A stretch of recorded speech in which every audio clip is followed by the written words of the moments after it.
André Barbeau, quand il se présente dans les vidéos, notamment je crois avec Fabrice Pasco, se dit autodidacte.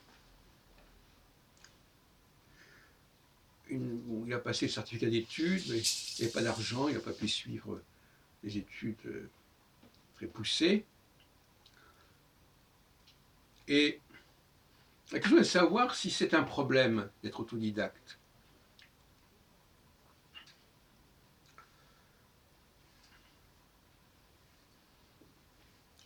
L'autodidacte, au fond, il a un problème, contrairement à ce que dit Barbeau, de conformisme. C'est-à-dire qu'il essaye de montrer qu'il en sait autant que ceux qui ont suivi des études normales. Tout comme l'immigré, parce que l'autodidacte est un immigré finalement, qui débarque dans un milieu qui n'est pas le sien et qui donne le change, qui essaie de donner le change. Et donc, contrairement à ce que dit André Barbeau, ce que disait André Barbeau, l'autodidacte n'est pas aussi libre qu'il le croit, qu'il le dit.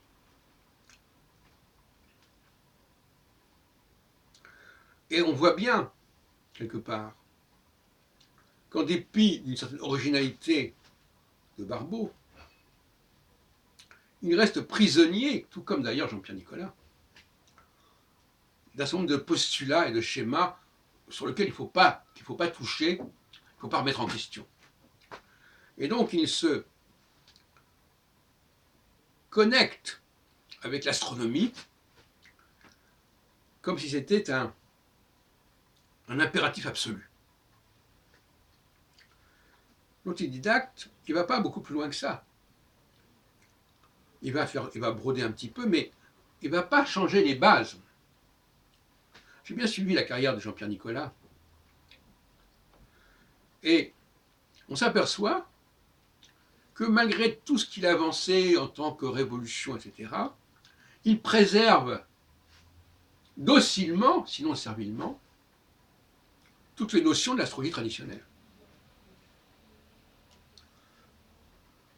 Et y compris d'ailleurs, parce que aussi bien Barbeau que Nicolas sont des tenants des planètes transsaturniennes, hein.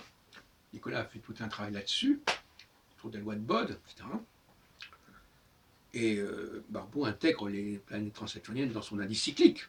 Qu'est-ce que serait son indice cyclique sans Uranus, Neptune et Pluton? Et donc, ces autodidactes, le niçois Nicolas et l'alsacien Barbeau, au fond, se sont bien gardés de renforcer la spécificité de l'astrologie par rapport à l'astronomie. Et l'astronomie, d'après eux, doit s'attacher à être un commentaire de l'astronomie, de la carte du ciel, et ne saurait prendre ses distances par rapport à cette référence fondamentale.